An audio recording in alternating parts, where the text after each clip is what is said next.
оқу сабағымызды жақсы көңіл күймен бастау үшін бәріміз орнымыздан тұрайық.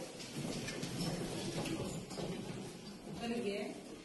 Біз алдырған қаламыз, осылай қанат қағамыз, дүниені аралап, оқып білім аламыз. Өте жақсы балалар. Осындай жақсы көңіл күймен сабағымызды әрі қарай жалғастырайық, отыра қаламыз. Өткен сабақты қайталау мақсатында бірнеше сұрақтар беріледі. Әр топқа бірінші топтың сұрағы сан жиі қандай адам болған? Дайын отырыңыздар. Екінші топтың сұрағы ертегі мазмұны бойынша жоспар құрасыздар. Екінші топ. Үшінші топқа сан жиі ойлап тапқан белгілер қалай аталады? Ауызша жауап беруге дайын отырыңыздар. Төртінші топ. Сан жиенің әріптер жасауына кімдер көмектесті? Топтасып ұйымдасайық бәріміз. Ортақ бір жауапты айтуға тырысайық. Қане? Ақылдасайық.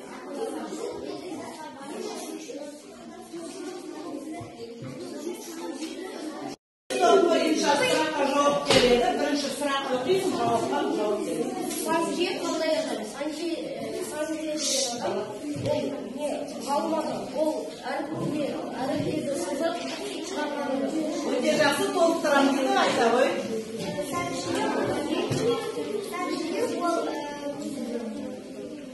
жие ол ақылдар ол әріптерді ойлап тапқан ерекше ертеде жазу болмағанда бұл әріпті ойлап тапқан. Өте жақсы толық әрі нақты жауап берілді. Енді екінші топ бойынша сұрағын оқып жауап беруге тырысыңыздар. Ертегі мазмұны болса жоспар құру. Сан мен кәрі болатын тапқан адам. Патшаның белгілі бір істі сан биенің қиынын шығуы. Үшінші. Аңшының жауығуы. Жолығуы. Сан биенің үйіне аралауы. Жақсы, бір сұрағын оқи қоямыз. Сан жие ойлап тапқан белгілер қалай аталады? Қалай аталады? Ол қандай белгілер ойлап тапқан? Бірінші, сан жие неге келіп, әр затқа таңдамалы жатқан еді. Күндер өтті, ол көп таңдаларын қымбат тапқан еді. Мысалы, құстың ұясы, ол бірінші дөңгелек салып, ортасына нүктені салды. Сөйтіп, құстың ұясын таңдалады, иә? Сосын таңдалады. Төртінші топтың сұрағын Айдар оқи ғой. Сан жиенің әріп жасауына кімдер көмектесті? Ол әріп жасауына аңшылар көмектесті. Өйткені олар Нені көрсетті оған? менің жануарларым Ізін көрсетті оған, иә? іздеме жері одан таңдаулар шығарды. Өте жақсы, дұрыс айтасыздар. Міне балалар, сіздер осы сұрақтарға жауап беру арқылы үй тапсырмасын қаншалықты түсінгендеріңізді біліп отырсыздар, иә? Балалар, енді сан жиенің іс-әрекеті жақсы іс-әрекет жасады ма? Ол жаман іс-әрекет жасады. Жақсы іс-әрекет жасады. Өте жақсы. Олай болса, бүгінгі біздің сабағымыздың тақырыбы да жақсы деген немене, жаман деген немене. Оқу мақсаты мәтіннің ішіндегі кейіпкердің мінез құлқын іс-әрекетімен салыстыру, соны мәтіннің ішінен табу. Енді бәріміз слайдқа назар аударайық. Біз бұл жерден сурет көріп тұрмыз, иә? Сурет мазмұны бойынша өз ойыңды айт, балалардың қандай жағымсыз қылықтары бар екенін есімізге түсірейік. Сурет бойынша кім әңгімелеп береді? Өз ойынан әрі көмектерді сабақ айтпаған балалардан сұрайық. Айда ғой, Сейтхан. Менің ойымша ол жерде балалар андай ағашқа өрмелеп шығып, ағаш сынды қояды. Сол кезде олардың андай бас киімі құлап кетеді. Сол кезде олар андай таң батып жатып үйіне қайтады. Кеш батып үйіне қайтады деп ойлаймыз, иә? Бұл жерде балалардың жаман іс-әрекетін көріп тұрсыңдар ма? Көріп тұрсыңдар, иә? Айда ғой. Жақсы іс-әрекет ол ағаштарды суарып жүргені, ал жаман іс әрекеті айналып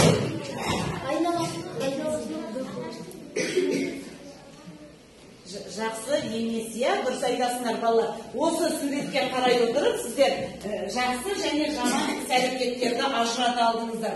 Жақсы іс-әрекеттер, мынау бау-бақшаның әдемі болып жайқалып өскені, бұның осындай әдемі болып өсуіне адамдардың көмегі өте көп, иә. Енді жаман іс-әрекет бұл балалардан нелік тұр деп ойлаймыз. Өйткені ағаштың бұтағын не істеген? Жидегін жиіндеп, шиесін жиіндеп, ағаштың бұтағын сындырған екен. Енді балалар, біздің осы жаңа тақырыбымыздың авторы туралы қысқаша мәлімет алайық. Бұнымен біз былтырғы оқу жылынан бері таныспыз. Бұл Бердібек Соқпақбаев, Алматы өңірінде дүниеге келген жазушы ақын. Біз былтырғы оқу жылында естеріңізде болса, бұл кісінің қандай әңгімесімен танысып едік? Менің атым Қожа деген әңгімесімен танысқанбыз, иә? Тыңдаймыз. Трамвай қоңырауын шылдыр-шылдыр еткізіп, қала шетіндегідей соңғы аялдамаға тақалды. Жұрт жолдарынан түрегеп есікке қарады. Біз мәтінді толық тыңдап алдық. Мәтіндегі негізгі кейіпкер кімдер екен? Ата мен бала бұл, иә? Баланың аты кім? Жоқ, атаның не береді ғой? Мәтіндегі негізгі кейіпкер баланың аты. Кім? Баланың аты Мәулен, иә? Мәулен. Енді сендер осы мәтінді тыңдағанда қандай сезімде болсыңыздар?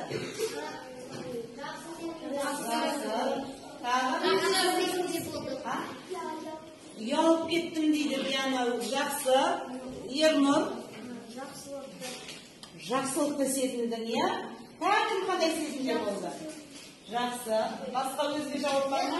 Аяныштың сезімін өткен ол жерде ата көмектесіп тұр бала. Жақсы. Қамқорлық сезімінде болды, иә? Өте жақсы бала. Сенің ойынша? Осы мәтінді тыңдап отырған жерде көңілді күйде болдың, иә?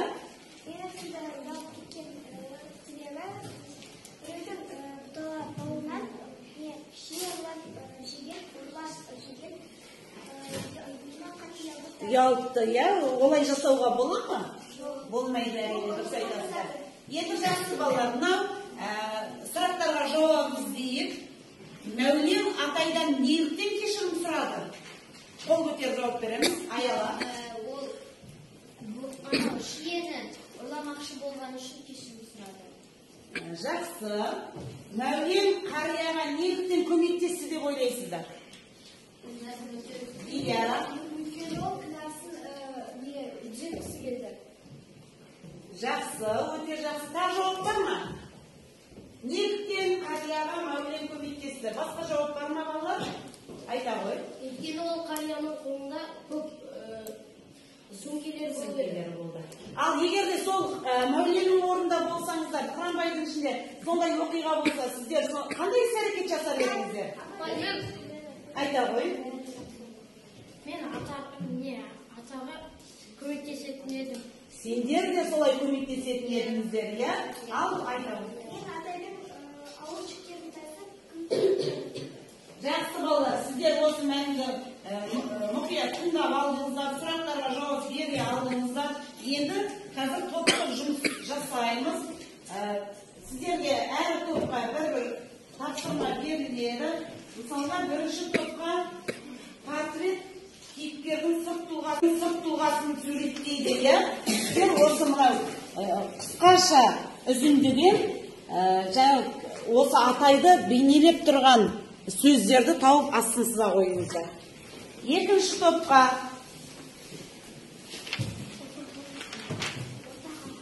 сіздерге мына үзінді берілген. Осы үзіндінің ішінден сіздер бейтаныс баланың қылығын табасыздар. Үшінші топқа үзінді берілген. Келесі үзіндіден шығарманың мазмұнына сай баланы не үшін кешіргенін анықтайсыздар. Осы үзіндіні оқу барысында. 4-cü topqa жұмыс жасаймыз, дұрыс балалар. 4-cü топ сіздерге автор мен жаңа танысқанда автордың "Менің атым Қожа" деген фильмі шығармасы сіздерге былтырғы оқу жылынан өте таныс, иә? Сіздер қазір Бердібек Соқпақбаевтың "Менің атым Қожа" фильміндегі қожа мен бүгінгі шал мен бала тақырыбындағы Мәуленнің іс-әрекетін салыстырып дұрыс жауапты анықтайсыздар. Сіздер тест сияқты 3 жауап бар. Осы 3 жауаптың 2 жауабы да немесе 3 жауабы да дұрыс болуы мүмкін. Бірге топта талқылап дұрыс жауапты анықтаңыздар. Түсінікті ме? Әлинұр, топпен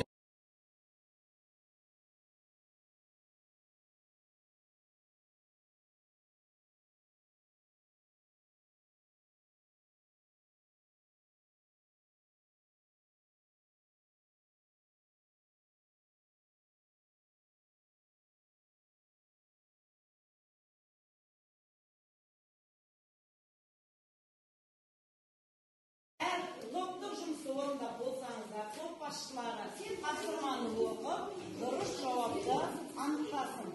Ал бірінші топ.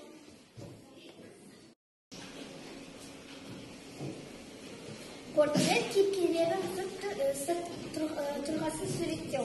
Орта тұста отырған күрегі қабат сақал, кішкентай шал да Натали әкем тоқтауын күтпей еңбек бас.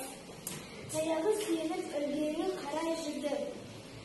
Осының ішіне бүкілген қабат сақал, кішкентай шал да деген сөз шалды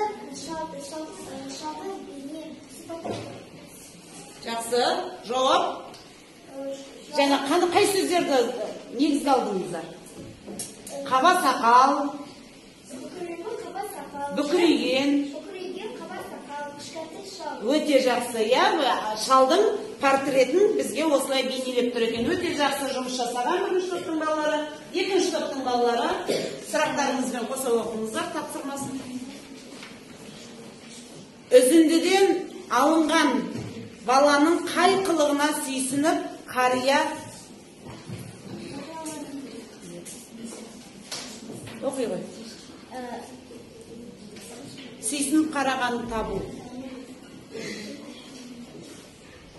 Деп атаның баланың қай қылығына сүйсінгенін қарағанын табу. Ата, бері қарай жүріңіз. Сөмкеңізді маған беріңіз. Бейтаныс баланың көргенділік қылығы шалды сүйсіндіреді. Осында жиі ұрлайтын тәртіпсіз балалар бар. Әне күні біреуі сатпай кетті. Мына сен секілді ақылды балалар оларға айтулары керек. Ұрлық істеу ол жақсы адамның кәсібі емес. Деп ұялтып ұзартулары керек. Солай емес пе? Я деп баламызды білдірді. Біздің мына 3 жауаптан тыңдағанымыз, ол 3-ші жауап. Бейтаныс баланың көргенділік қылығына сүйсінді. Өте жақсы. Ол жаңа баланың іс-әрекеті атаға ұнағаннан кейін ол алғысын айтты, иә? Өте жақсы. 3-ші топта Үзіндінің шығармаларын сендер жазып тұрсың. мазмұныңыз сай болғаны шығарманың мазмұнына сай қарттың баланы не үшін кешіргенін анықта.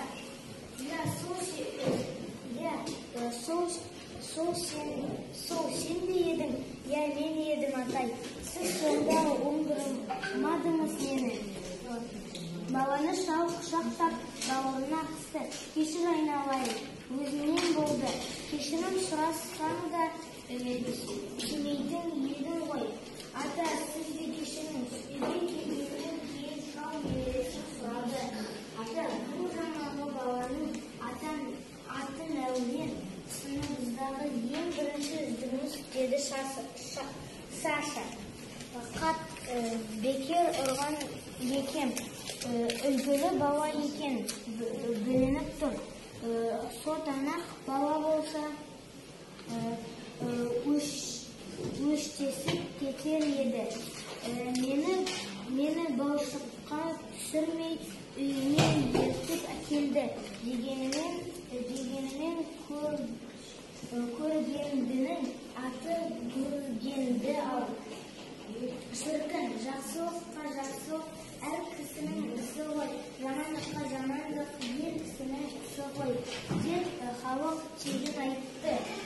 сұраған?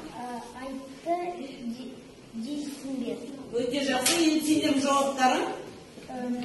Ата не үшін баланы кешірді? Бала өз қателігін түсінгені үшін ата оны кешірді. Өте жақсы. Дұрыс жауап балалар. Иә, сіздердің ойларыңызша үшінші топтың балалары дұрыс жауап берді ме? Өте жақсы. Енді төртінші топтың тапсырмасы Динар оқи ғой.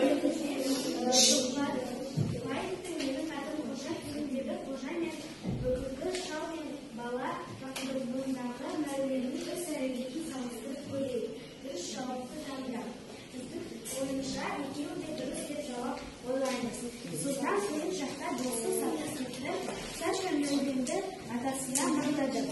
Сонымен бүгінгі сабақты түсіндік пе? Атай баланы не үшін кешірген екен?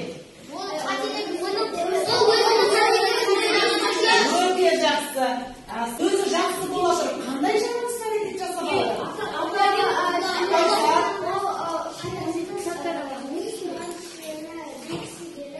Сындыр бұтағын сындырып алып еді, иә? Ол өзінің қателігін түсініп, атайдан не істеді? Кешірім сұрады. Өте жақсы балалар. Сонымен бүгінгі біздің сабағымыздың негізгі тақырыбы жақсы мен жаман деген